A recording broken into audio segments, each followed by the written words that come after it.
Mathematics BCom 3 के लिए 2019 का क्वेश्चन बैंक को सॉल्व कर रहे हैं, जिसमें 6ठा नंबर क्वेश्चन दिया हुआ है। निम्न समांकों से माध्यिका ज्ञात करें। यहाँ पे एज दे दिया गया है 10, 20, 30, 40, 50, 60, 70, 80। फ्रीक्वेंसी दिया हुआ है 4, 16, 40, 76, 96, 112, 120 और 125। जब हम इसको सॉल्व करना चाहते हैं तो इसमें जो फ्रीक्वेंसी दिया हुआ है उसको गौर से देखेंगे तो लगेगा कि ये लगातार बढ़ रहा है। 4 के बाद 16, 40, 76, ये लगातार बढ़ रहा है। तो जब भी लगातार बढ़ता हुआ दिया जाएगा तो आपको समझ जाना कि यह फ्रीक्वेंसी नहीं, यह संचयी बारंबारता मतलब CF दिया हुआ है। तो आइए इस क्वेश्चन को सॉल्व कर लेते हैं। सबसे पहले हम लोग लिख देंगे इसका क्लास इंटरवल बनाकर CI लिख देते हैं 0 से 10, 10 से 20, 20 से 30, 30 से 40, 40 से 50, 50 से 60, 60 से 70, 70 से 80। वर्ग अंतराल इसका बना लिए। फिर जो CF दिया हुआ है उसको लिख देंगे 4, 16, 40, 76, 96, 112, 120 और 125। यहाँ से हम फ्रीक्वेंसी निकालेंगे। तो फर्स्ट फ्रीक्वेंसी हो गया हमारा 4, जो CF में दिया हुआ है वही हो गया। फिर CF में अगल का 16 है तो 16 में से जो पहले 4 था उसको माइनस कर देंगे। 16 में से 4 गया तो 12, हमारा F निकल जाएगा। इसी तरह से माइनस कर करके लिखते जाएंगे। यानी अगला नंबर है 40, 40 में से 16 को माइनस कर दो तो 24 आ जाएगा। फिर 76 में से 40 माइनस करेंगे तो 36 आ जाएगा। फिर 96 है, 96 में से 76 को माइनस करेंगे तो 20 आ जाएगा। फिर 112 में से 96 को माइनस करेंगे, 112 में से 96 जाएगा तो 16 आ जाएगा। फिर 120 में से 12 गया तो 8 आ जाएगा। 125 में से 20 को माइनस करेंगे 120 को तो 5 आ जाएगा। और टोटल जब हम इसको जोड़ देंगे फ्रीक्वेंसी को तो 125 आ जाएगा। यानी हमको n का वैल्यू 125 आ गया। अब हम निकालते हैं n/2। n/2 मतलब 125/2 कर दिए तो 62.5 आया। अब हम देखेंगे संचयी बारंबारता में 62.5 मिले या उससे ज़्यादा कोई नंबर है उसको देखेंगे।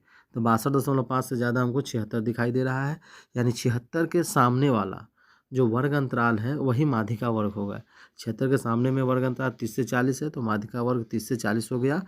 और यहाँ से L1 का वैल्यू 30 हो जाएगा, L2 का वैल्यू 40 हो जाएगा। तो I निकाल देंगे L2 माइनस L1 करके, यानी 40 में से 30 जाएगा तो 10 निकल के आ जाएगा। 76 जो हमको आया है उसके जस्ट ऊपर वाला जो 40 है वो C कहलाता है। तो C का वैल्यू 40 हो गया। और उसको बारंबारता में देख लेंगे फ्रीक्वेंसी में, उसके सामने वाला 76 के सामने में 36 है तो अपना फ्रीक्वेंसी हो जाएगा। अब मीडियन का फॉर्मूला होता है L1 + n/2 - C/F × I। ये मीडियन का फॉर्मूला है। तो इस मीडियन के फार्मूला में हम वैल्यू को पुट कर देते हैं। L1 हमको 30 आया हुआ है तो 30 + n/2 का 62.5 माइनस C का वैल्यू 40 है बटा में F का वैल्यू 36 है गुना 10। अब 62.5 में से 40 गया तो 22.5 आ जाएगा। तो नेक्स्ट लाइन में हमको मिलेगा 30 + 22.5 गुना 10 बटा 36। तो आगे इसको सॉल्व करेंगे 30 + 225 बटा 36।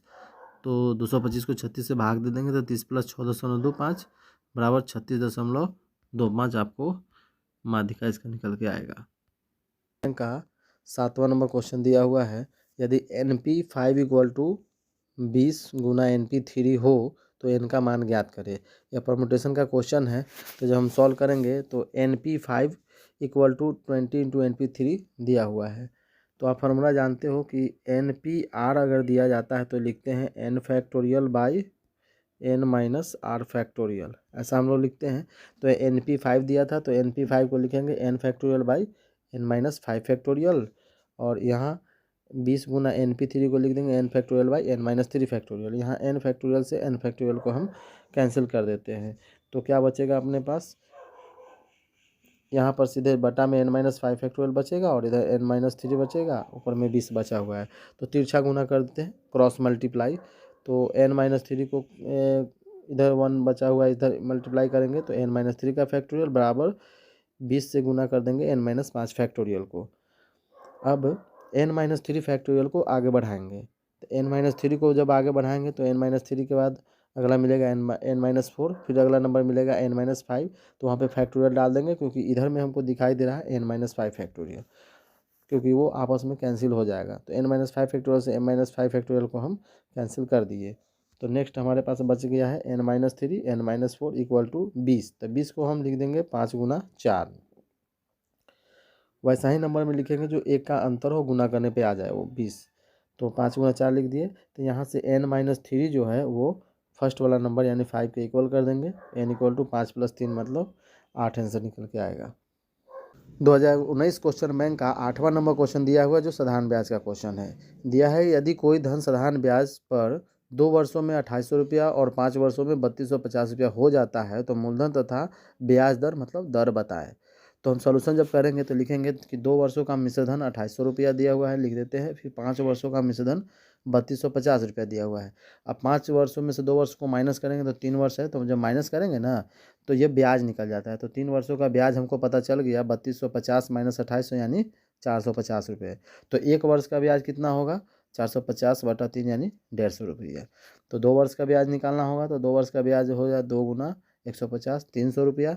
तो मूलधन चूँकि हमको 2 वर्ष का मिश्रधन पता था इसलिए हम मूलधन निकालने के लिए 2 वर्ष का ब्याज निकाले हैं। तो मूलधन इक्वल टू मिश्रधन माइनस ब्याज होता है।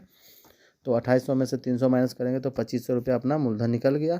अब दर निकालना है तो दर का फॉर्मूला होता है ब्याज गुने 100 बटा मूलधन गुने समय। ब्याज 300 गुने 100 बटा मूलधन 2500 गुने 2। इसको जब हम सिंप्लीफाई किए हैं तो 6% इसका आंसर आ जाएगा। 2019 क्वेश्चन बैंक का 9वां नंबर क्वेश्चन है कि निम्न समांकों से परमार्श विचलन तथा इसका गुणांक ज्ञात करें। तो मार्क्स दिया हुआ है 0 से 10, 10 से 20, 20 से 30, 30 से 40, 40 से 50, 50 से 60 और 60 से 70।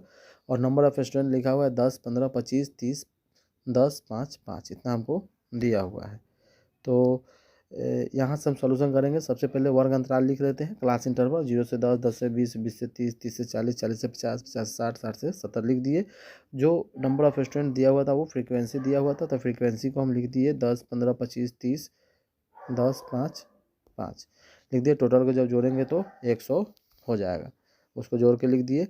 फिर अब हम x को निकालेंगे। x मतलब मिड वैल्यू।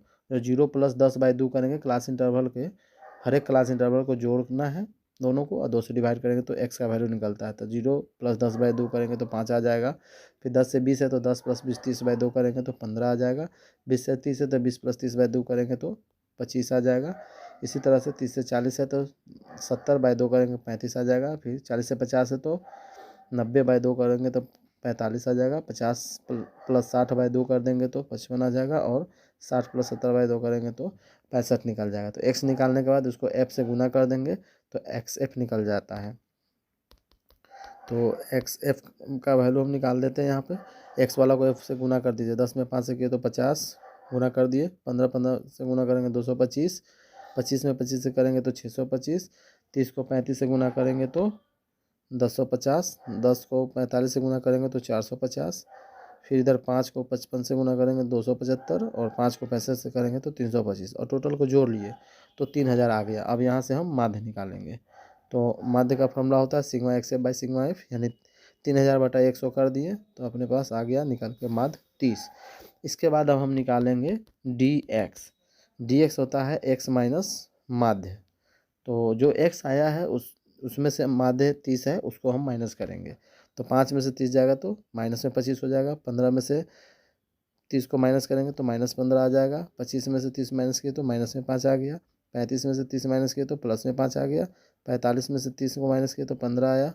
55 में से 30 माइनस किए तो 25 आया। 65 में से 30 माइनस किए तो 35 आ गया। अब इसके बाद निकाल देते हैं f × dx। तो f को dx से गुना कर दीजिए। तो f को जब dx से गुना करेंगे तो इधर आ गया आपको 250। f है अपने पास 10 और इधर 25 गुना कर दिए 250। फिर f 15 है अगला -15 तो 225। f और dx को गुना कर देंगे तो टोटल जो भी फ्रीक्वेंसी दिया हुआ dx दिया गुना कर देंगे तो आपको f × dx का वैल्यू निकल जाएगा। उसके बाद f d² निकालना है। यानी जो अपने पास ये आया है इसमें फिर से dx से एक बार और गुना करना है। dx का स्क्वायर कर दिया तो f dx निकाल दिए हैं। फिर से dx से गुना एक बार और कर देंगे तो -250 को 25 से गुना कर देंगे, माइनस में है तो आंसर आ जाएगा 6250। यानी f dx में हमको आया -250 और dx इसका है -25 तो गुना कर देंगे तो 6250 हो जाएगा। फिर -225 को -15 से गुना करेंगे तो 3375 आ जाएगा। -125 को -5 से गुना कर देंगे तो यहाँ पे 625 आ जाएगा। उसी तरह से 150 को 5 से गुना कर दो तो 750 आ जाएगा। 150 को 15 से कर देंगे गुना तो 225 आ जाएगा। 125 को 25 से करेंगे तो 3125 गुना करने पे आएगा, और 175 का गुना 35 से करेंगे तो 6125 आ जाएगा। अब क्या करते हैं, पूरे को जोड़ लेते हैं। एफ डी एक्स का स्क्वायर जो आया है उसको टोटल को जोड़ेंगे तो 22,500 आएगा।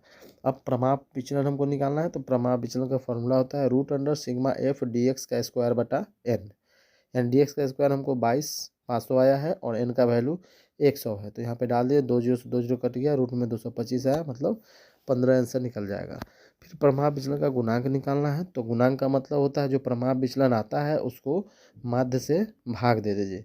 तो प्रमाप विचलन 15 आया है और माध्य 30 है, तो भाग दे देंगे, 1/2 आएगा, तो 2 से 1 को डिवाइड करेंगे तो 0.5 गुणांक निकल जाएगा। इसका क्वेश्चन बैंक का 10वां नंबर और अंतिम है क्वेश्चन कि 7 घंटा 7 मिनट तथा 7 सेकंड को एक दिन के दशमलव में परिवर्तित करना है। तो 7 घंटा दिया हुआ है तो हम 7 घंटा को लिख दिए पहले, फिर 7 मिनट है तो मिनट को अगर घंटा में बदलना होता है तो 60 से भाग दे देना होता है, तो 7/60 कर देंगे तो ये भी घंटा में बदला गया। फिर अगला दिया हुआ है 7 सेकेंड, तो सेकेंड को जब घंटा में बदलना होता है तो 60 गुना 60 से भाग देते हैं इसको, तो 7/60 गुना 60 कर देंगे तो ये भी घंटा हो गया। अब हम घंटा को हम किस में ले जाना है, दिन में ले जाना है। तो जब किसी भी घंटा को दिन में बदलना होता है तो आप जानते हो कि एक दिन में 24 घंटा होता है, यानी कि घंटा को दिन में ले जाने के लिए 24 से भाग देना होगा। तो 7 को 24 से भाग देंगे तो दिन में बदला जाएगा। फिर यहाँ 7/60 पहले से था, उसको 24 से भाग दे देंगे, ये भी दिन में बदला जाएगा। फिर 7/60 गुना 60 था, इसको भी 24 से भाग दे दीजिए तो ये भी दिन में बदल जाएगा। उसके बाद 7 को 24 से भाग दिए तो 0.2916 आ जाएगा। फिर 7 को 60 गुना 24 से भाग देंगे तो आपको 0.04861 मिल जाएगा। और इधर 7 को 60 गुना 24 से भाग देंगे तो 0.0081081 आपको आ जाएगा। अब इस सारा को जब जोड़ लेंगे तो 0.29733 दिन निकल के आएगा। तो इस तरह से आपका क्वेश्चन बैंक कंप्लीट होता है। आप सभी को एग्ज़ाम के लिए बेस्ट ऑफ लक।